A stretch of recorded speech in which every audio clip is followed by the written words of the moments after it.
What is going on, ladies and gentlemen? Welcome to another episode of Wrestling with ADHD and Bruce. I am your host, and I have brought on a special guest for you guys this evening.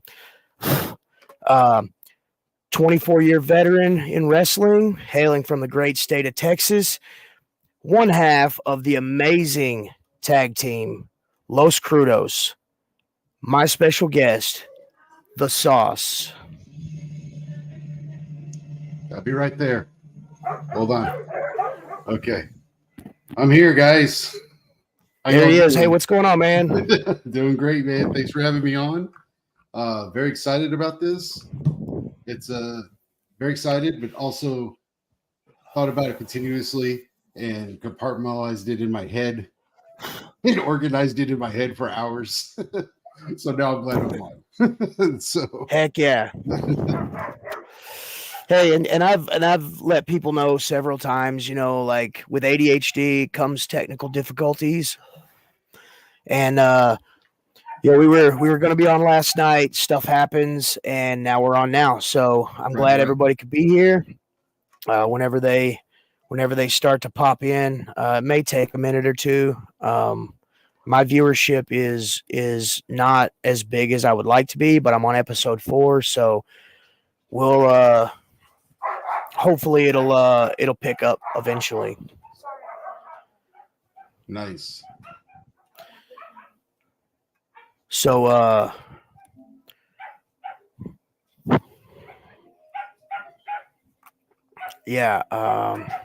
sorry, hold on one second. Could probably hear my dogs.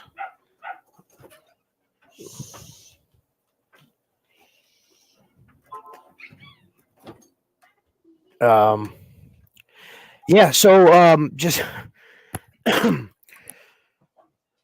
what's going on, man? So I will get sorry about that. I will get the comments. They'll come as they come. We already got one person viewing right now, so go ahead and introduce yourself, man. I'm the Sauce. I originally started in 1999 in pro wrestling.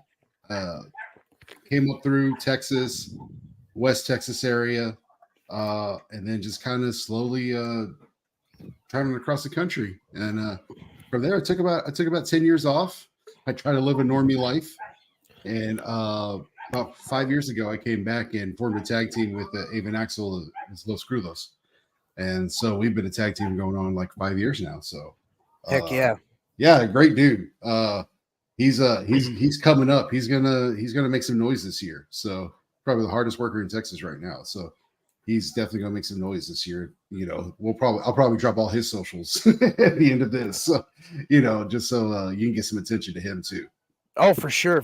Yeah.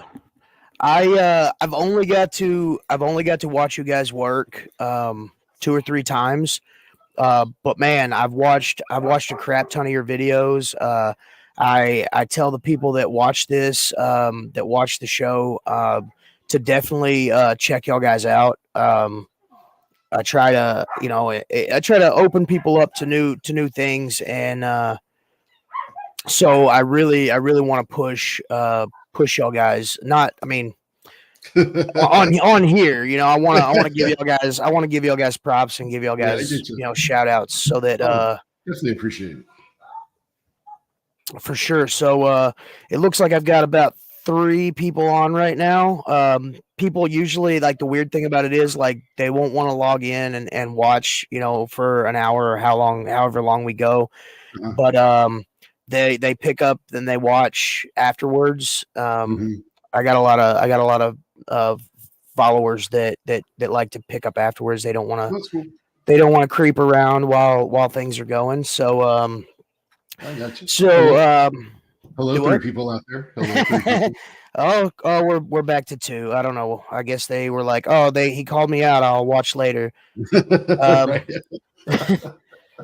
So yeah, let me go ahead and jump into the questions here. Okay. I guess the first thing I should ask is when were you diagnosed? Found out a diagnosis at 31 years old. Right now, I'm 44.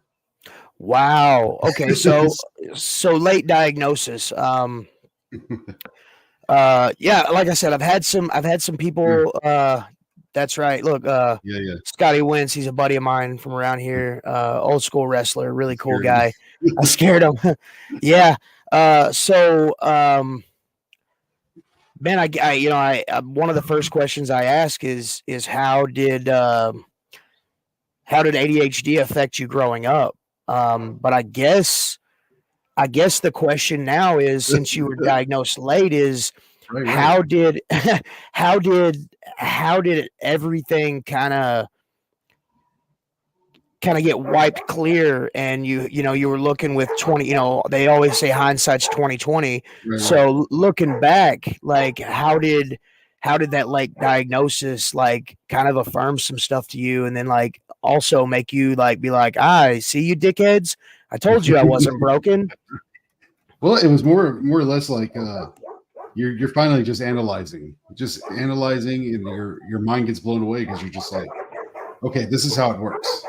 This is how your brain works now. This is how you come to a conclusion for a lot of stuff. It is. I hear them. Oh yeah, dude, they're going. I got a pack of wild animals out there. But yeah, but that diagnosis just basically, it just, things are still foggy. Some, days are good. Like, my legs are shaking right now, just like sitting here, some days are good. Some days are bad. I control it as well as I can. But knowing to be more aware of what's going on now. Because Yeah. before it almost seems like, oh, he's just careless. He's no remorse. He doesn't. Yeah. He doesn't care. He's lazy. Yeah. He just doesn't want to learn. Yeah. And now I'm just like, well, now I'm more aware of how I'm reacting now, and how I act to this and how I react to this, which made it, communication become a lot easier. Yeah. There's still a lot of times though, I'm just like, no, fuck it. I'm gonna shut it down, but, Right. Hey Mark, what's going on, brother? Hey, sorry about that. Mark, he's from David said he's from New York. So he pops on from time to time and says what's up. So big wrestling fan. hey, Mark. So yeah, like like with me, it was, I was diagnosed in the second grade. The end of the second grade, I almost got held back because I wasn't learning. I guess I wasn't fitting into the box that they were trying to put me in, and Yeah. so having the early diagnosis, I've had time to kind of do more research and learn more things. And so, like, for those that don't know, that are just tuning in or may watch this after we're done being live, like, our brains are chemically wired differently. In a normal person, their body produces a sufficient amount of dopamine, or the happy hormone, so to speak, that things that you enjoy doing. The reason you enjoy doing them is because of dopamine. Uh, so our brains burn through the dopamine quicker. So something that would, like, say you're in school and somebody is like a math whiz and like absolutely loves math. Uh, they're Math gives them dopamine. Once I learn the thing, I'm done with it. I want to learn something else. Once it doesn't give me that happy hormone, I'm ready for something new. Yes, absolutely. I was just thinking that. I was gonna say it, dude. All right. Oh yeah. Dude, like, you're in Texas, so like you're already Yeah. like I think sometime at the end of the year or the beginning of next year, like Arkansas is getting a Bucky's. Oh, nice. And like I think I stole this one actually. So. Shit, I thought like as soon as you were born, like when you come home from the hospital, you just had like a Bucky's care package. Like it's got like Right. little Bucky's onesie and a Yeah, coffee yeah. cup, some Bucky's jerky. Hey, man, it's a good place to shit, man. I like it. Yeah, yeah. Well, like I was saying before, like when we would go down to SOAR, me and my tag partner, we would always, as soon as we got into Texas, we would stop at that first Bucky's on your way from right after Texarkana, right before you get to Dallas, and Mhm. that was the spot, man. Right, right. Yeah, yeah. And then if you go like more down South Texas too, they're everywhere, man. They're everywhere. They're like small convenience store Bucky's. Oh, dude, I'm telling you what, like I could only imagine, like I love how like everybody that wrestles, it's like Mhm. wrestling mecca. Like, are you even a wrestler if you've never been to a Bucky's? Like, like those dudes up north, like they've never seen a Bucky's. They're like I guess they're just they just don't know. Now, back in the day, the place used to be Iron Skillet. Yes. Iron Skillet because they had a midnight buffet. They had a midnight breakfast buffet. Like it started at 12 o'clock. Oh shit. So like we would do shows like in Amarillo and Lubbock, and then we're driving back home, and we would catch the midnight buffet. And it's like bacon, eggs, all that stuff, man. That was Hell the yeah. best. That was the best, man. But yeah, Bucky's is all right. Ain't no Iron Skillet. So okay, on to question number 2. Mhm. Uh I said we how got sidetracked. That was Yeah, crazy. we did. And that's the thing. Like that's the thing about I tell everybody that comes on that watches, I'm like, "Hey guys, wrestling with ADHD and Bruce, it's literally a wrestling match to stay on topic or to stay on task because we go on tangents. That shirt is legit. ADHD highway to oh look a squirrel. Uh, so question number 2. How has having ADHD affected your wrestling career? I've definitely got more organization because Yeah. I've Um, I've come Go to ahead. find out. I've come to find out just over preparing for everything now and just being organized because that really just helps me. Uh, Yeah. yeah. So, but now it's gotten to where when I pack for the day, it's like, oh, I got a plan. Like I'm gonna shit my pants 3 times a day for 3 days, so I got to pack this much just in Yeah. case. You know, have all this stuff ready, and I'm just like over prepared now. And I think like back in my earlier, just traveling on the road and everything was just thrown in a bag. Just thrown in, Yeah. Yeah. thrown in a backpack and let's go. Well, and I've had some people comment on that kind of thing with me as well. Like especially a Mhm, wrestling bag. Like everything's got its spot. mhm. And before I either like as I'm getting dressed, it's one thing out at a time because I know where it's gonna go and I know, you know, okay, this is the next step and this is the next step, and then the boots Right, right. is the end. So my wrestling bag has always been that way. Like I don't know, and I guess it's just I don't want to lose something, and if Right, I put right. it in the wrong place, then it disappears from my vision. Like, Do you do the wait, tap? Do you do the tap yes, thing? Where like yes, tap my feet, boots, socks, knee pads, yeah, yeah. top, the I do top, the hair. dude. I'm a walking pop culture reference, and I'm sure you are too. But I'm Uh-huh. all like spectacles, testicles, wallet, and Yeah, watch. yeah. Just Austin make sure you got Powers. it all. Yeah. Yeah. Yeah, so I'll bring Uh, my gear bag. Like I'll touch my feet. I'll be like, I got my boots packed. I got my socks. I got my knee pads. It's oh, like dude, tap. I at tap the end of the everything. night, that's like the worst feeling. Like you're putting your stuff away, you're getting your stuff off. Like, okay, I got to put it here. I got to put it here. Hmm. Wet stuff goes in this bag. Boots go here. Then when I get home, like depending on the length of the trip, like it's like okay, I get home, I take everything out, I Air wash it out. everything, I air everything out, and yeah, Yes. dude. So for you, like okay, so like you started in 99, and so 10 Uh-huh. years ago you were what was 10 years ago, 2012, Yeah, just about 2012. Yeah. 2012, 2013. Yeah. So you've been wrestling for quite a while before you got the diagnosis. Right. Right. So So, yeah, so I quit wrestling at that time too, like around when I oh, was okay. 29, like 30 years old. I quit wrestling, everything, and I moved up to Dallas. I was trying to start a new life in Dallas and everything, Yep. and it just kind of comes about. It was just weird. Like I was staying with my brother at the time, and every day my brother's like, "Hey, you leave the water faucet on in the bathroom," and it's like, "What do you mean? Like I don't do that." And then they say, "Let's go like every morning." You go to the bathroom, and then you leave the water faucet running, and so and so it just started happening over and over and over, and started freaking my brother out. So my brother's like, "Oh goddamn, all that fucking wrestling." you know. Your head has gone one Yeah, too many bumps, yeah, brother. yeah. So he was just like, we need to get you checked out, and then talking with people we knew were like, oh, he's probably got ADD. And it's just like, really, that's a symptom. And so apparently one of the big symptoms is when you have like a big change or a move, your Yeah, forgetfulness comes in.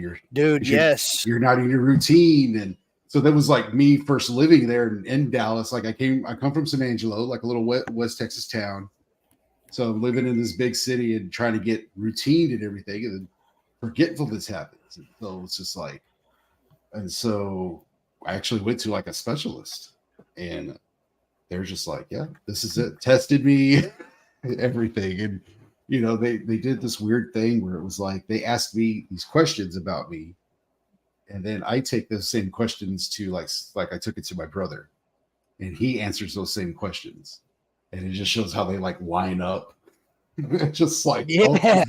but, And it was but so like it was like somebody turned on a light switch, and you were like, yeah, "That's it. or This is me, guys. yeah. And there's That's a why." yeah, there was a poster they had in that office that I always remember. It's just this iceberg. You ever seen the ADD Yeah. iceberg? Oh, dude. Yeah. Yes. Yes. So I Uh. finally that like it was like that's the thing that just opened everything. It was like, oh, that's it. I'm the iceberg. Oh, Draco. San Angeles. Yeah. No, no, Yeah, that's Draco. Kate Allen. Yeah. to me, it was always a small town.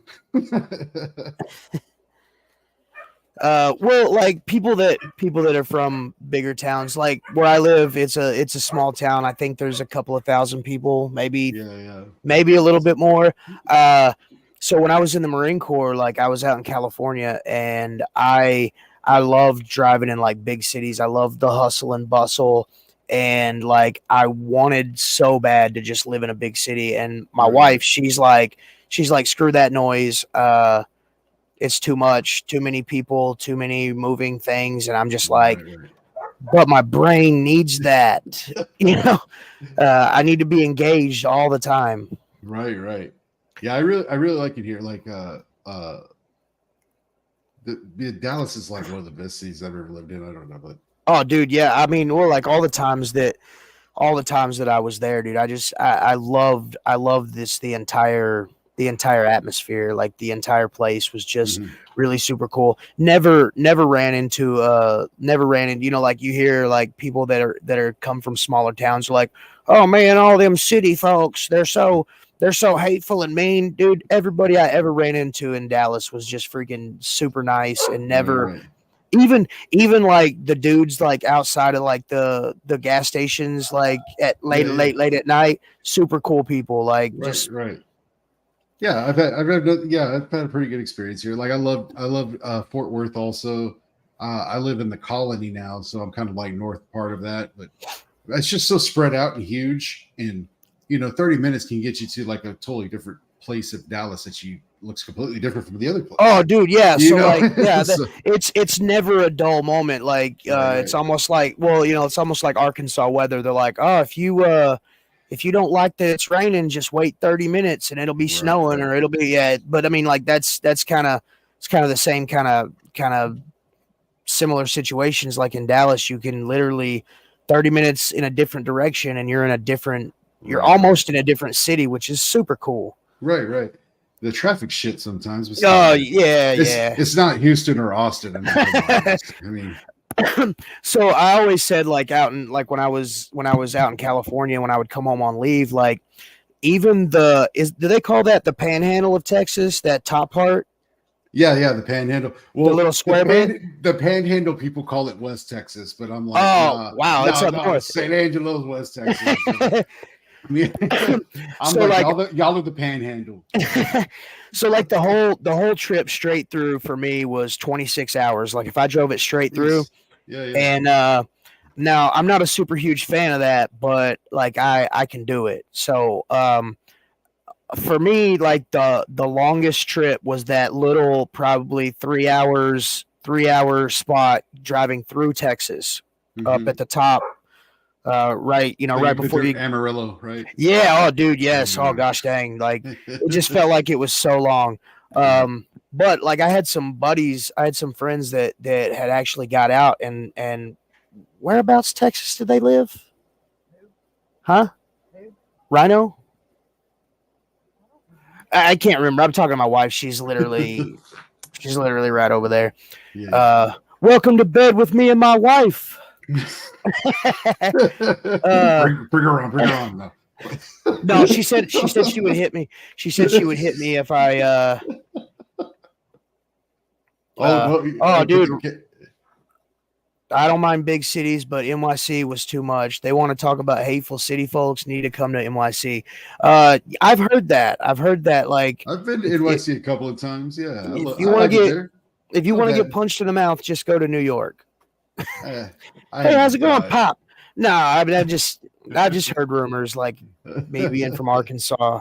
Uh, but Oh, what's up? New York's great, man. New York. I've I, been to I've New York heard I've several heard I've times. heard things, man. Like traveling around, seeing Yeah. seeing cool stuff. Like the first time the first time you go do tourist shit, right? But the second time you try to like go do some stuff, you know? Oh yeah, And yeah, yeah. yeah, and You then try to find you try it to gets find hard. like the holes that nobody really Yeah. talks about. The Right, real right, the real part of the city. right. I'm trying to like, get fresh fish right off the boat, you know? Yeah. Oh So yeah, dude. I lived in Alaska. I lived in Alaska when I was a kid, yeah. and so like we lived in Anchorage, right outside the Air Force Base, and we would go to the docks and get fresh salmon. And Yeah. dude, fresh salmon off the boats, dude. Nothing beats it. Right, Like, right. But yeah, that's uh, the main reason I wanted to travel so much, and I did wrestling to travel and everything like that. Is just like, oh, I just want to go eat at these spots. I just want to go oh eat at yeah, cool dude. spots. I watch. You see those diners, dives, and Yeah. digs play kind of shows like man versus food things, Those and are, you're like, oh man, I'm gonna try those out. yeah. What's the Arkansas place? I heard it's like Casey's or something for the pizza or something like that. Oh, dude. Yeah, I'm gonna have to agree. Like, That's the Arkansas place though. yeah, That's Casey's is like the Arkansas. Uh, nice. it's nowhere near Bucky's. I'll just put that out I there. just heard the pizza was good, but It we is. were It is. we were gonna go after the Vino show, but we just had like pizza. So Yeah, we're like, yeah. That's the thing that sucks. That's the thing that sucks, and that is awesome about Vino's. Like, you wrestle there, you get to drink beer, you get to eat pizza, and then like when you leave, you're like, oh shit, I'm already full. yeah. It's like you ain't gotta drive all night to find some place to eat. Yeah, yeah. It's a one-stop shop, really. Right. Yep. Vino's is great, man. So, question number 3. I love Back, the back. tangents, dude. Yeah, dude. I'm telling you. I'm telling you. I forgot what Uh, question 2 was. question 2. How's it affected your wrestling career? Oh yeah. Yeah, Has yeah. it? So, well, you said like once you were diagnosed, like things got Yeah. easier. You Yeah. realized that like directions and like stuff that you put in places and definitely like wrestling bags more organized. Yes, definitely. And it's almost like that meme with the lady and the calculations and schematics are going on Oh, through dude, her that's head. exactly where I'm. That's exactly where I'm at 90% of the day. Like I'm Right. just sitting there like stone Right. faced, like Yeah, like if I'm talking to somebody about their match, it's like, all right, I'm here the match, here in the spot. Did I leave my garage door open? Did I leave, but it's all going and at the same time. yeah, yeah, and something as basic as them being like, okay, so I'm gonna open the door for you to do this, and then you're like, oh god, did I lock my door when I left the house? Right. Yeah. And it's just like, Uh, there's sometimes like, wrestler, somebody's talking to me and stuff like that. And I'm like, all right, hold on. Before you call that spot, and I'm just like, his hair is bothering me. This is like, all right, we're yeah, good. yeah, yeah. Okay, we're good. We're back. It was screaming my name. Right, right. But I've become better, like, just better organizing, breaking down what we need. Here we are. Here's our start. Here's our finish. Here's our home. Here's our go home. Here's this. You know. Yeah, and like I told you at the last show that we were at together, um, uh, like I used to have a really hard time once I really embraced the fact that ADHD doesn't go away. So Mhm. you're born with it. Our brains are just wired differently. There's absolutely no cure for it. Some people take medications. When I was a kid, Ritalin was a big thing, Mhm. and like I didn't max out on it, but from the second grade to the ninth grade, dude, I took several milligrams of it to stay focused. Right, right. Uh, Uh, do what? go ahead. Go ahead.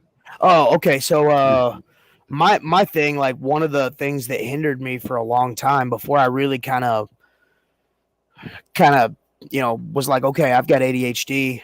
This is how I have to do it. And I actually had somebody like sit me down and tell me like I would forget every single spot in a match because I was trying to focus on everybody's spots. I was trying to remember everybody's Defense. everybody's spot. So in trying to remember everybody's spots, I would completely blank on mine. Oh, so true. Like I'd walk out and like we'd go to lock up and I'd be like, "Hey man, I know I've wrestled you 100 times and I know what I'm doing, but I'm completely gone. What's the first spot? Just jog my memory." Yep. Oh And then yeah, and then it clicks in. yeah, yeah. Yeah, Well, yeah. yeah. Then it clicks in. Once you get that jump start, it's like okay, I Yeah, know where yeah. I'm at. Right. So That's I totally call it in the ring too. So it's just like if you want to call the ring as much as you can, that's the best thing for me because oh, for real, if you want to call especially spots, you want to call spots. If it's for when I hear Irish whip duck, then I'm like, all right, I blank out. it's like I do that thing from time to time, and I don't Yeah, I yeah. don't do it on purpose. Like when you Mhm, were when you were younger in the business, and like a mhm. vet would be like, "Hey man, what do you want to do?" And you're like, "Oh, I want to do this. I want to do a drop down. I want to do a flippity do. I want to do this, this, and this." And they're just like, "Yeah, bet we'll Yeah, do yeah. that." And then as soon as you get out of the ring, like it completely It's a shifts the gears, and we're whole not doing we're not doing none of that. Yep, I've come across a few guys like that. Come uh, across guys, I'll be like, "Hey, man, I don't care what we do tonight as long as I get my shit in." And yeah, homeboy did not get his shit in that night. yeah, yeah. Uh, so yeah, hey, that little last tangent that we were on before the New or after the New York tangent, Scotty said most of the time he's thinking of balancing his bills when people were calling spots. Yeah, hey, look, I Totally. I have I have 100% been there, man. Uh, Mark, dude, I'm so sorry. Said part of New York is close to Canada in the Thousand Island region along the eastern shores of New York. It's a lot of farm and hunting and fishing country there. Yeah, dude, like Oh yeah, every but yeah, definitely. I've never been up north upstate New York, but man, I heard it's beautiful. yeah, oh, dude, yeah. Yeah, yeah. I think the word is picturesque. People I have, kind of low key want to go see a Buffalo Bills game just to be in the snow. I know a oh, good dude, buddy a good buddy of mine would love that, but shit, man. Yeah, yeah, Buffalo would be cool. oh, for sure. Okay, so question number three, and again, like I said in the pre brief, so to speak, For sure. a lot of these yeah, pre-show, a lot of these questions are gonna like they're gonna roll right into it into the next one. Okay. Uh, what are some tricks that you've learned to control it? Oh man. Because me like there's a lot of times where sometimes it controls me and then I have to like snap in and say, hey, no, I'm driving. Right, right. I've learned a lot of things as it's come to like what I'm eating and everything like that. I can became a lot more conscious. Like I still look like a slob right now. I'm still working on it, but the a lot of it like when it first happened is like okay, it's sugar's a direct correlation. your brain's not firing this way or anything like that. So a lot of it that helped me because I tried medication once or actually twice. I tried medication twice and I was like, that's not for me. I tried Mm, Vyvanse on a time release, and it was like the worst thing. And then I just took Adderall, just a straight Adderall, yeah. and it just the coming down off of it, everything like that. So I did a lot of study and I was like, okay, how can I control this without medication? Yeah. So it's kind of crazy because even then a lot of people don't tell you when you get diagnosed with this that the medication is expensive. Oh, bro. My Damn. oldest son. Yeah. The last show he wrestled. He was the kid in red and black that wrestled Eli Perez and That's your Casey. son? Yeah, Oh, like, oh shit. Nice. yeah, like my Yeah, firstborn. nice dude. That's cool, man. I didn't know that. Yeah, so he had a really or has a really kind of severe case of it, and Mhm. they prescribed him I want to say it was Adderall. It could be something else. I can't think of the name of it, but like Mhm. his thing is like when he was on it, he was good, but like you Mhm. said, the coming down, like when he was on it, dude, it like zapped his hunger. But the second he would come down, Yeah. he would destroy the, he was like a dude that just got done hitting the bowl a few times. Like he would attack the kitchen like a tornado. Just ravenous. Yes, but then like it kept his weight down, and Yeah. really, like my main concern as a parent was like I don't want my kid to be a zombie. Right, right. Like he's a let him be a kid. I don't want him to like zomb out on me and just like Mhm. mindless friggin' drooling in a corner Right, right. somewhere. Yeah, So the yeah. second, sorry, go So ahead. yeah, so yeah, I was checking that. I remember somebody telling me he's like, if you're gonna take Adderall, it's like get all the shit you need done before you start work. So like check your email, check your Facebook, do all this, and then go to work. It's Yeah. just I just like made the mistake. I guess I mistimed it, and I get to work and I'm checking my email, checking my Facebook, and then next thing you know, I was like on it all day. Oh yeah, And dude. so yeah, I was like, holy shit, what is this? Well, And and so I've heard that like Adderall, like dude, Adderall, like with ADHD, we get hyper focused on certain things that give us dopamine, and mhm, we're almost like dopamine vampires. Like we'll latch on to something, right, and as right. long as it's giving our brain joy, we're gonna keep doing it. And I find myself from time to time, like kind of sliding that way where I'm like, oh, I really enjoy doing this, so I'm gonna keep doing it. And then Mhm. a whole freaking day went by, and it's like, God, I didn't do a damn thing today. Right. Yes, exactly. And you organize and you get rah, you get motivated, you get, you get ready to tackle the task, and then yeah, then you're just like, oh, what happened to the day? Yeah. So Yeah, yeah. almost getting like okay, so like I've done this before where Mhm. I would get organized and I was Mhm. gonna like, oh, I'm gonna clean out the refrigerator, Mhm. and then I'm cleaning out the refrigerator, and then like, oh, there's a dish that needs cleaned. So then like the refrigerator stops being the main focus, and then it becomes the dish or cleaning the dishes, or just some random task. And then I'm like, Mhm. oh yeah, I got some stuff accomplished today. And then I open the refrigerator and I'm like, are you kidding me? What was the thing I that stopped me from doing this thing? I started just to like not give myself guilt and just say like, well, I accomplished something. Right, Yeah. right. And That's what it, so like before diagnosis, you're like, "Oh man, why are you such a piece of shit? You can't even do one simple task. right. Why are you the way that you are?" And then you feel that you're like, "Oh man, maybe I am a piece of shit. Yep. I can't Yep. do nothing right." And then like once the realization comes in that like, "Hey man, we just get off on a tangent sometimes." uh, then it's like, okay, well, I'm not gonna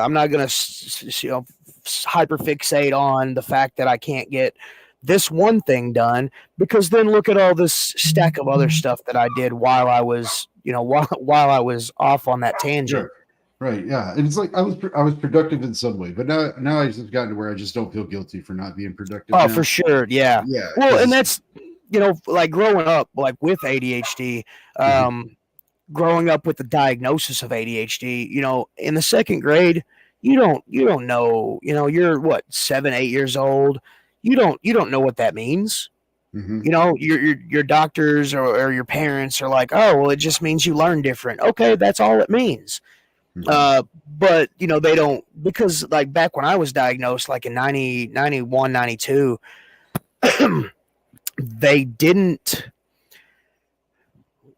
they didn't know how far the iceberg went. You know what I'm saying? Right, right. So when you've got that feeling guilty, then it kind of snowballs into a depression where you're like, well, man, I'll never get this, or I'll never figure out how to stay focused, or I'll never be good enough, kind of thing. Mhm. And so yeah, the fact that that's one of the tricks that you learn to kind of get past that is really super cool. Right. Yeah, then And then actually just cutting back on kind of a lot of my sugar intake. So sodas, sweet tea, anything like that. So mainly I drink water, unsweet tea, and black coffee. So the main things I drink. And so it's just been it just constantly gives you like a clarity, you know. yeah, When, well, and what they say, and again, with Mhm, ADHD, like mhm, even energy drinks and sugar, our bodies process it differently. mhm, Like when we're kids, and with the ADHD, with the hyperactivity, you could possibly just be described as bouncing off the walls, or just a ball of energy. mhm, Um, well, in that light, it's when we drink an energy drink, when a normal person that doesn't have ADHD or ADD, mhm. when they absolutely, Terrence, man, I love seeing you on here, and I would love to have you on the show sometime if you're interested. Shoot me a message. Um, Absolutely. So, like a normal person, I say normal person, but a person that isn't of the ADHD or ADD persuasion, um, Persuasion. you know, so sugar reacts to them. Their Yeah. bodies burn through it, and it makes them hyper. Well, Mhm, like I've noticed with me and a lot of other guys that an energy drink will actually do the opposite. It'll make you, like you said, it'll make you more focused. Dude, black coffee, I love it. The more mhm. caffeine, the better. Right, right. You want me to stay on task for a long period of time? Just funnel me like 5 or 6 cups of coffee. Um, and I used to have a bad habit, dude. I was mainlining like Bang energy drinks. Mhm. I was drinking like 5 or 6 of those a day, and people were Oh. like, "Dude, how does your heart not explode?" And I'm just like, "It's because of focus. That's why." So like Oh my god. some people are like, "Oh man, I get the jitters just drinking a half of one of those," and I'm like, Yeah. "Well, my body processes it differently." Yeah, yeah. But no, I've only had one energy drink in my life, and that was a Red Bull. I'm And that, sorry. and I take one sip and I'm like, don't ever give me shit like this ever again. And so I've never tried an energy drink since. So Well, I'm not trying to sway you. There's a lot of good ones out there, but Red that's what Bull they is not. say. Red Bull is not one of them. I'm not a fan. That's the Re- original. This yeah, Red Bull. If you hear me, get bent. but yeah, so I try to find out like a lot of things that chemically what I can do without the medication. uh, and a big part of it became exercise. Big part of it came, cutting out the sugar. I'm starting to look into more like with the mushrooms now. So like lion's mane mushrooms now. Apparently that helps a lot with your brain function now, and Yeah. so starting to look more into that, uh, and just starting to see more clarity. And then I take more and more steps every day, just trying to just like I got a new thing where I can work from home now. Oh, So I sweet. don't have like the stress of going through traffic all the time. I don't Oh have yeah, dude. I don't have a million things going through my head in the morning. Yeah, yeah. So You don't have that office type rigmarole of, hey, yeah, yeah, why does dude act the way he does? Well, right. because Yeah. So, and I'm still wrestling. Uh, when you're saying dopamine chasing and everything like that, that's been pretty much my dopamine, which is just me just wanting to be my creative process. So that really helps me a lot to get to the process because it's just like, uh, I understand the psychology of wrestling and I love using that psychology to put on a show. And it really gives me my hyper focus more than anything. and so, yeah, and, so, that really helps. So I've always come back in a good mood. I'm energized, no brain fog. It's just, I just feel great, but then, as I'm getting older, I'm taking less bookings and everything, and the spots in between, sometimes it's just like, we can't, I can't make it yeah, some days, and it's just like, like I say, you want to chase your dopamine, and that's really my dopamine. I mean, everything is just like even preparing for it, like training for wrestling, going over matches with a partner. We just talk about shit all the time, and that really helps me build because I know I have my goal, yeah, yeah, and now I got a lot of like other stress that's just taken away now, and I feel like uh, having ADD and then having a lot of stress built upon you makes you very creative to get out of stressful situations and yes. stuff like that. So I kind of use that as a tool of mine just to be like, okay, we don't want to feel like this anymore. So let's just stress about getting out of the situation. Yeah, yeah, so, and yeah, so far it's been working good. so uh, uh, I feel that it can be controlled without medication, but it's really hard. And that was one of my main things because like even then I don't take pain medication, I don't take ibuprofen, any kind of this medical medications or anything like that. I just try to keep everything as holistic as I can. yeah. Uh, because a lot of those times it's going to wreck your kidneys, it's going to wreck this, it's going to help this, but it's going to wreck all this other stuff. And so, so yeah, I just decided just to stay away from it all. Uh, Heck yeah, you know, dude. That's yeah, cool. like I still go to the doctor and I listen to the doctor's advice and everything like that. But the stuff he prescribes me is just more like for allergies and stuff like that. But everything else, like I try to take the steps on my own that I know it's going to help my brain function. And more and more, it's just I'm finding out more and more how it works. Yeah, so and that's man, that is super cool. I told you, a couple of Sundays ago mhm, that like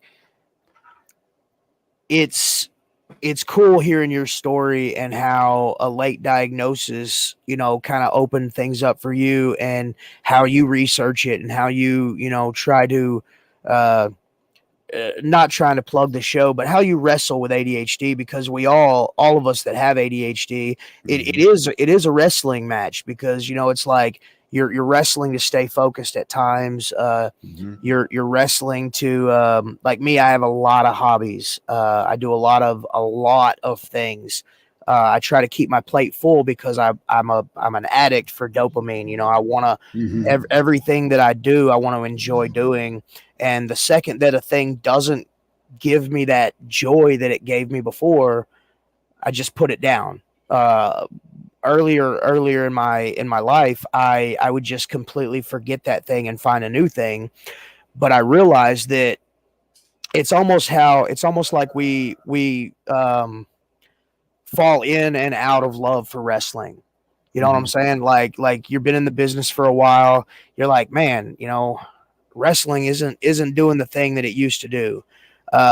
So then you're on a search to try to find that happy medium of, okay, well, I had a really awesome match a couple of weeks ago, or I did this thing that was really cool. Somebody commented and said, hey man, good stuff. So you're like, okay, there it is. Okay, I love wrestling again. You never really fall out of Yeah, love, yeah. but you kind of it's one of those things where you're just like, what can I do to spice things up again? Right, right. Yeah, and that's just continuing your creative process. Yeah, It's our creative outlet. And we like getting paid, but we also like showing that we can do art. You know? Yeah, oh, for sure, for sure. I got a buddy of mine that describes wrestling as theater, and Mhm. uh, and I'm like, he's been wrestling for a little bit now, and I tell him, I'm like, man, that's kind of true. I can see that because what we do is an art form, and the better you know your craft, the better the picture that you paint. You know what I'm saying? Mhm. Using a metaphor of painting as a kind of description of wrestling. So if when you're just starting out, it's kind of a stick figure, and then as you get older, you realize that okay, human body doesn't look like that, so I got to put some muscles here, Yeah, some yeah. tone there, skin tone, color, and then once you've done it for a while and you've kind of not really perfected your craft, but you've gotten to a point where you're good at what you do, and people are noticing, and then the painting becomes clearer. Uh, tangent Personal. tangent number three. Uh, let's we'll go back to the questions. Luckily, I only have two more. Oh, that's cool. Wait, put that Yeah. comment up. Put that Oh, comment up. yeah, Phil. Yeah, it is a version of It's real to LARPing. me, It's damn it. it's still real to me. Damn it. Oh shit. Oh, dude. Uh yes, I can't believe that slipped my mind. It was in between. It was in between looking and so. Question number four. Yes. What are some positives and negatives of wrestling with ADHD? Oh man. And I'm pretty sure we've answered some of these in the other Yeah. questions. But if there's any more that you could think of, The negative part is mostly my anxiety sometimes. I know I'm pretty confident that I've wrestled a long time where I could walk up and meet the guy for like maybe 3 minutes and it's like, hey, see you out there. And we could go do it. You know what I'm yeah, saying? yeah, Yeah, I'm pretty confident in that. But then when I'm not confident in, I get my anxiety for the ADD coming in. Like, okay, when we get out of the car, where do we park? Okay, we park here. How far? Like, do we have to carry everything one trip? Do we want to do 2 trips? Well, I have time to go somewhere else to get a drink before the match, and like, and yeah, just yeah. all this stuff because I don't know the surroundings yet. So It's like, a laundry list of questions that we're just not ready to answer at a split right, second. It takes some planning. right, and then Avon will be in the passenger seat, just like, all right, guys, we're gonna fuck somebody up tonight. We're gonna do this, and we're gonna do this. Like, okay, I understand what we got to do, but you don't understand that I got to know where we're going to sit, and I have a comfortable spot to get dressed at. Yeah, yeah, yeah. So I'm just more worried about the preparation and everything because I worry more about my preparation than I do my execution because I just feel like being more prepared for every little thing that might happen. Yeah. It makes me sound crazy, but I just have to organize it that way now. No. I completely Yeah. understand, and Yeah. a lot of guys. I can almost guarantee that listening, if they don't have ADHD or ADD, if they're on the fence about getting tested, if they have it, you're checking every single box, man. And that's one thing that I've noticed. Four shows in, like everybody that I've talked to, dude, it's like reaffirming and basically just solidifying. Like, yep, that's it. That's the spot right there. You're not alone. There are more. Yes, there are more of us. There are more. Yeah, one of us. But there are sometimes I'll go to a wrestling show too, and I'll see some guys in the back, and I'll be like, yeah, that guy has ADD. Yeah. That guy has it. Oh, that guy definitely has it. And I've almost I guess early on I was almost kind of scared to like come up to the dude that you could tell had it. Like, Yeah. hey, bro, ADHD, right? Yeah. Oh God, how did you know? Like, hey, bro, like the whole time my hands are moving. yeah, Yeah, I get it, dude. Yeah. you and me both, brother. Yeah. If I see somebody sitting down and their legs twitching up and down, I'm like, oh, hey, brother. Yeah. Hey, brother. Let's talk. It's all good. Don't stress. Yep, absolutely, man. They're going to town in there. Yeah, but yeah, that's just mainly my negatives now because I just have to construct everything in my head of what's going to happen and try to be as prepared as I can Yeah, yeah. I mean, for yeah. There's I don't always like going to going be. in blind or anything Oh, now. dude, yes. Well, when it comes to the person I'm gonna wrestle, I don't care so much about that. Hmm. Obviously, if we're booked together, we can both work. Hmm. Most of the places that I've been are like that. Very rarely do I go to a show and I'm like, they're like, "Hey, we stuck you with the guy." Like, oh man, thanks. So in that aspect, that's not really a stressor for me. Right, right. Uh, but it's one of those things where I just got lost just now. I was going somewhere and no clue, no clue, just gone. Oh, god dang. Oh, you keep it kayfabe here, brother. You know? Well, and I tell people all the time, like on these things, like yeah, it's called wrestling with ADHD and Bruce, but really it's inside baseball. Like people that are watching this, hopefully people that are watching this, like maybe they get a little inkling of what our minds are like, and Right. it's This is uh like for ADD people, this is like deep fantasy baseball oh talk. yeah, yeah, for Yeah. real. Like the normies aren't going to get it. No, You no, know? it's definitely geared towards a wrestling audience or wrestler audience. Right, right. But oh man. But yeah, I totally get your zone out there, you know, because yeah, I mean I'm laughing with you, man, because I totally forgot Oh, what you were talking about dude, too. and it's really weird. Like we've talked several times, but like I feel like we know each other, almost more than just some rando that we just happened to meet at a show. Like Right, right. originally it was like, hey, new guy, I'm gonna shake hands, I'm gonna introduce myself, Right, I'm gonna right. get to know the guy. But like even the few conversations that we've had, like I feel like our brains are very, very similar. So like, man, it's almost like talking to a best friend. So Absolutely. I You don't know, feel as self conscious about going off oh no, yeah, on the you're cool. tangents. I get like and when you go when you go to the locker rooms, you kind of know the vets. You kind of just see him. Like I can tell, like, oh, that's a vet. This guy's gonna be cool. He looks like he's like been wrestling for a while. So like, Yeah, yeah, yeah, I'm really cool. Like if I see the guys, like I know, like, oh, that's a vet. I'll be cool with him. You know what I'm saying? So yeah, yeah, yeah. and I click with the vets too. So yeah, so like yeah, meeting you is just like, oh yeah, this guy gets it. And I saw your gimmick and everything, and I was like, werewolf, like that guy gets it. I get it. So it's like, all right, cool. So I became a fan. Hell yeah, dude. Well, I appreciate that a lot. Yeah, yeah. But yeah, everything going up to like Arkansas and stuff and meeting all the guys from Vino's and stuff like that, man, that's just yeah, it's been an incredible feeling. Like the atmosphere there, everything, everybody's gimmicks on fire. Oh, dude, It's good shit, man. It's good shit. they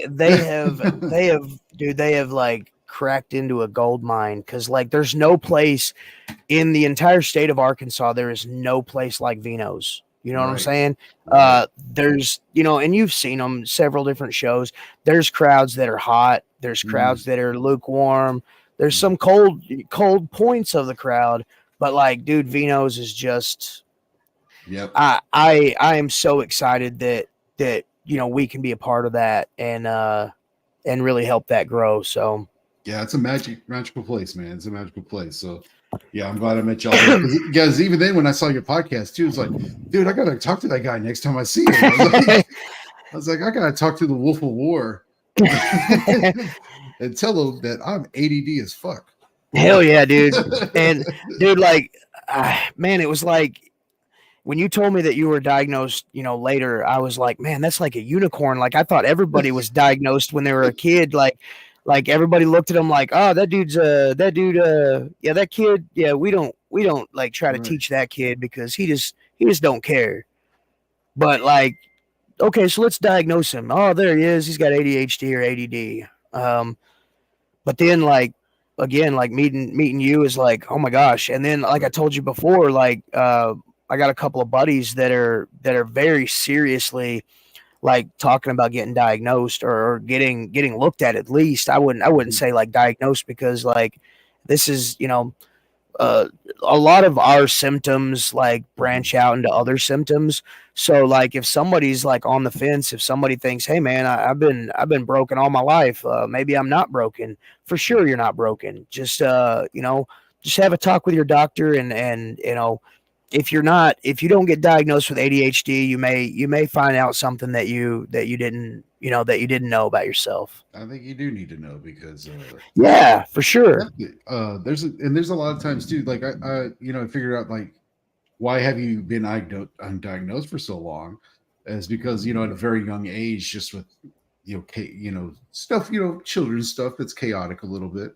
Oh yeah, Yeah, that you learn how to mask at a very early age, and so everybody saw like, hey, this fun loving guy, he's like always smiling and everything like that. But you comes to find out you're just always masking, and then yeah, when you get home and you're just like, oh, he's lazy, he doesn't want to do that.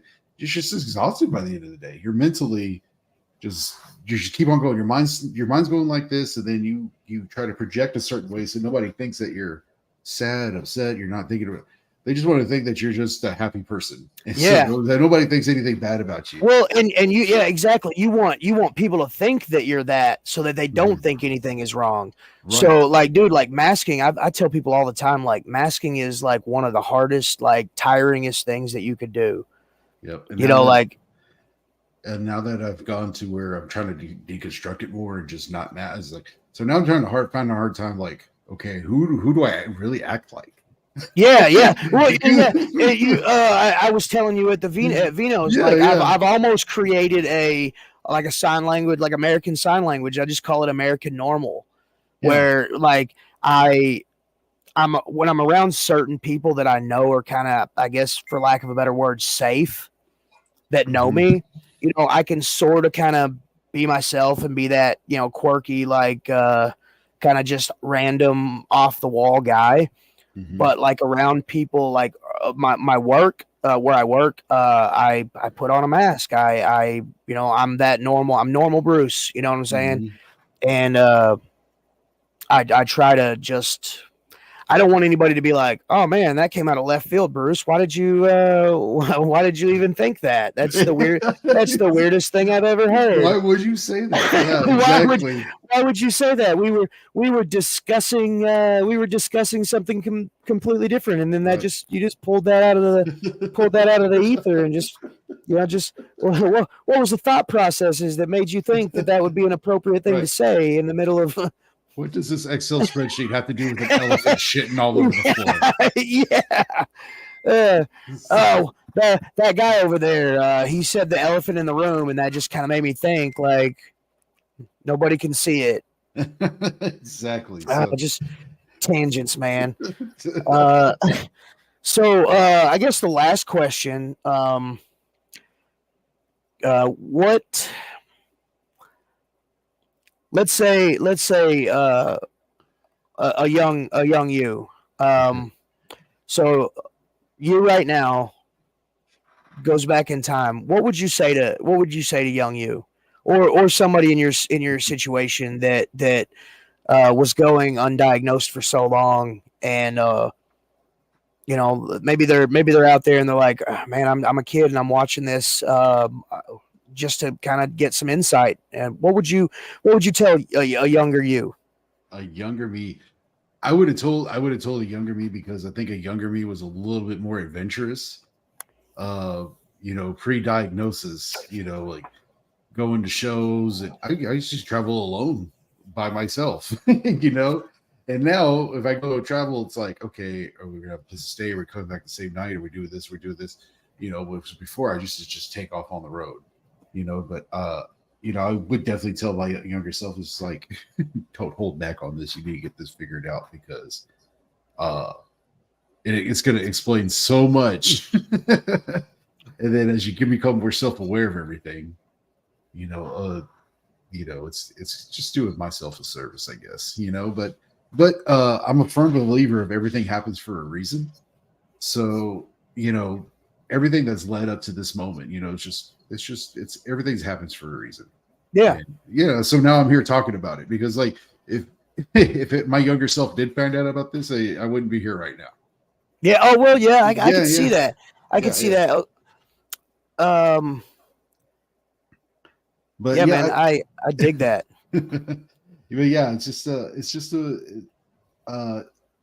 just a weird experience because it's when you kind of just get diagnosed, like, okay, where were hard times in your life, and it's like the first year of elementary, the first year of junior high, the first year of high school, the first year of college. Those were all the tough years because you're changing environments and you're Yeah. adjusting.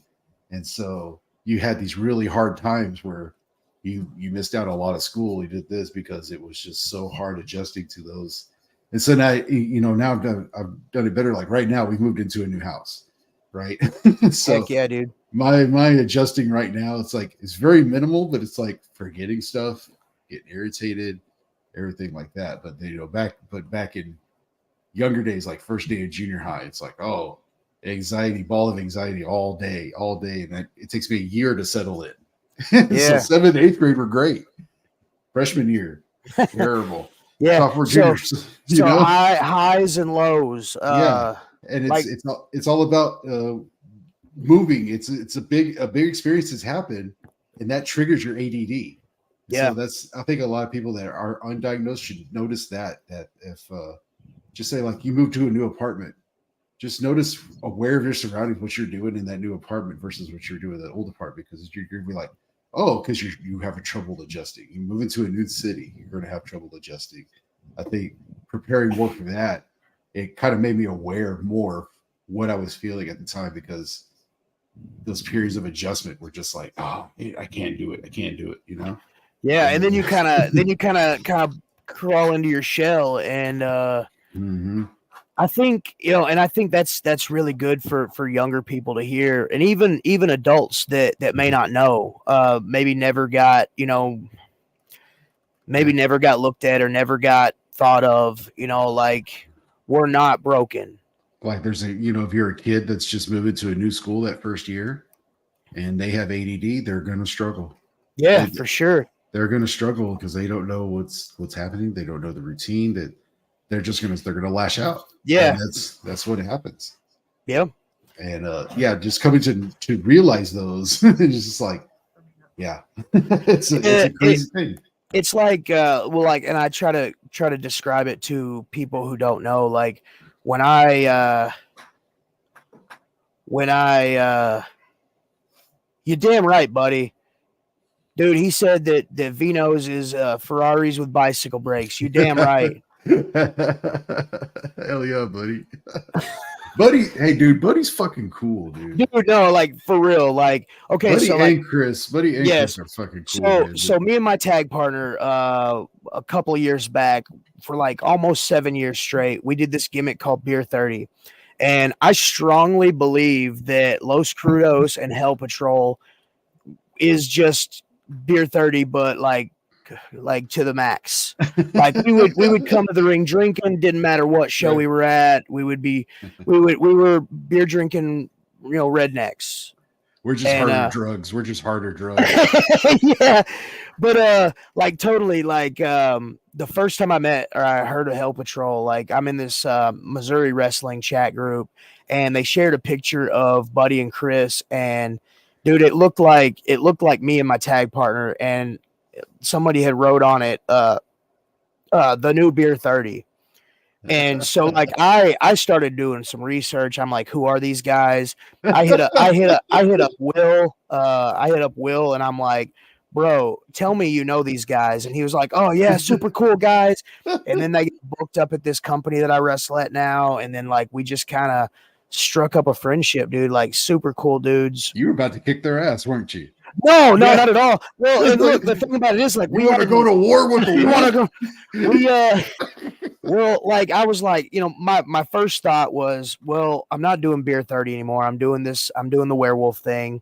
Yeah. So I would kind of like to have a match with them, and almost like a pass the torch kind of thing. Like, y'all guys keep on rocking in the free world. Here's the pass the beer.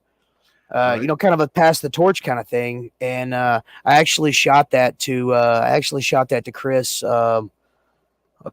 last Vino. Was like, hey man, I think Mhm. it would be really cool. Like Nice, one nice. last, not really one last time, because like you never really like, I guess Never tag really teams, retire. you never Never really really retire especially a tag team, but like we've always left the door kind of ajar for the instance where we can tag up again as Yeah, Beer man. 30. But both of us kind of we went our own little ways, focusing on our singles careers and everything. So, Yeah, yeah. but yeah, it's really, It's good to have that though, man, because yeah. even brings Well, it. like my first dude, like 14 years, I think a total of maybe 4 years in those 14 years, and not like consecutively, just here and there. I think I was a singles wrestler. So out of 14 years, like 4 years wrestling singles, and then like the rest of the time was just in a tag team. Right, right. So like my whole thing is like, I consider myself a tag team wrestler, and like I had a buddy of mine tell me like, bro, you're a professional wrestler, whether you're in a tag team or you're a singles. And I'm like, well, it was like a come to Jesus moment almost, where I was like, okay, well, you're right. I am a professional wrestler, so I should probably kind of brush up on my singles. Hmm. It's good. And It's good to have that, man. But there's no better wrestling than tag team oh, wrestling. dude, tag team wrestling is where it's at for sure. Don't I mean I can't lie. Like it's the cat's meow. It's the story. It's the drama of it. Everything. You can pull so many elements in a tag match that causes such emotion. You know, when you're building a hot tag, when you're building heat, and tag team wrestling is the best. For sure. I'm 100% believer in that. So we hit all the questions. We got ourselves on some tangents. We've gone for about an hour and 7 minutes. I really hope that this episode. Don't get me wrong. I want every episode to be successful, but I really want this one to kind of resonate with the fans that do watch it. Yeah, because it's. I'm tired of people feeling like they're bad. You know what I'm saying? Just because they learn differently, or like it bugs me that there's kids that the school system has almost given up on, because that kid doesn't want to learn.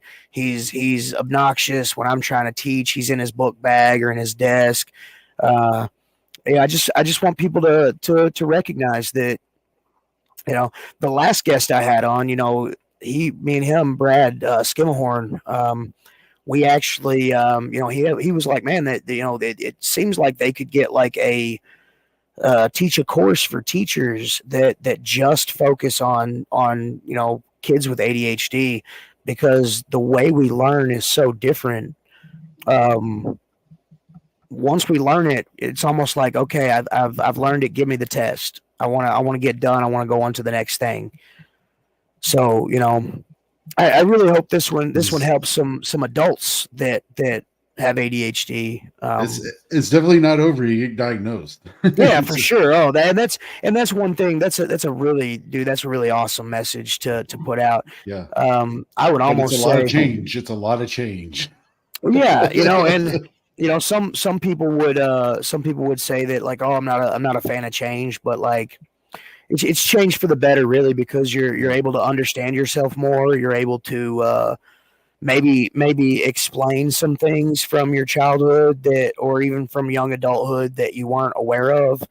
Hmm. Um, so yeah, it's all around a good feeling. So Right. And yeah, I mean the I'm still like growing from this, healing from everything, and but the more understanding I get, the better everything is. Of course, with healing comes pain. yeah, oh So for sure, yeah, so people that are undiagnosed, when you do get diagnosed, just be like, there's some changes that are going to happen. You can let it fall away and just be like, okay, I'm just going to live my life the way it is, right?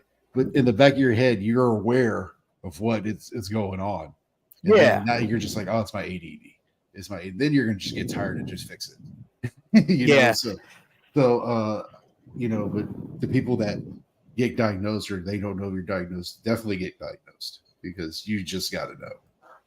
Yeah, if anything, to know yourself better. Right. I feel like people who are undiagnosed, they struggle to really know themselves.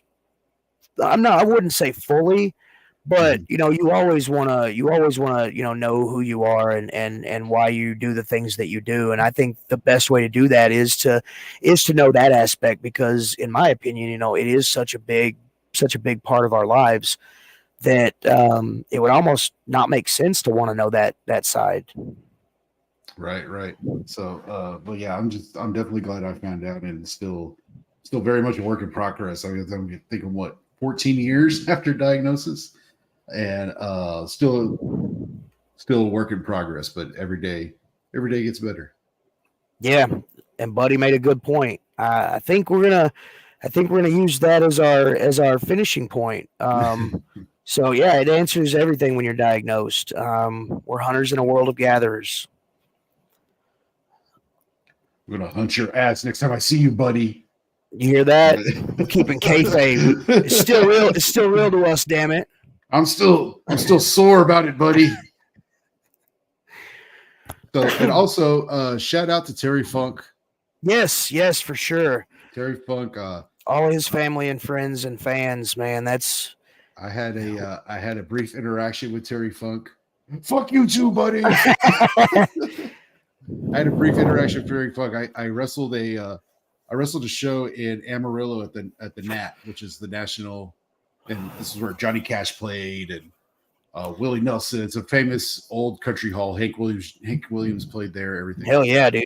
Yeah, and so I worked this show. It was run by the Romeros, Chris Romero, which is the Romero family, young bloods in the West Texas area. And randomly, Terry Funk just showed up to the show. He just come to check out the wrestling show. And so it was after the match, and he's at the bar, and I'm already sitting at the bar about 3 beers in already. And he comes over. It's like, hey, you want to have a drink with the Funker? Oh yeah, dude. Holy shit. Yeah, came over there, fucking drink. He referred. I don't really remember much of the conversation. I just remember it was a good conversation. Hell yeah. He just remembered it. He just referenced himself as the Funker every time. It's like, oh, this Funker just did this, and the Funker did that. And, hell yeah, dude. Yeah, really, really good dude. That just talking with him for like 10 minutes. I got to have a beer with him. And pretty cool guy, man. He just kind of just randomly showed up because he's in Amarillo, Dude, that's crazy, man. Yeah. So shout out to Terry Funk. If you want to do homework on Terry Funk and you want to watch something specific for any like wrestlers, young wrestlers, or anybody just learning about psychology or anything like that, watch how Terry Funk sells everything, even including, which is the greatest, my favorite era of wrestling, the greatest era of wrestling ever is early 90s WCW.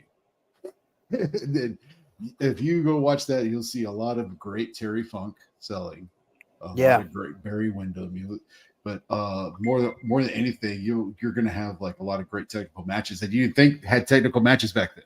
But Terry Funk, watch him sell. Terry Funk is a legend. I always wanted to smoke a blunt with Terry Funk. It's not going to happen, but I got to have a beer with him. Hey, dude, that is so super cool, man. Yeah.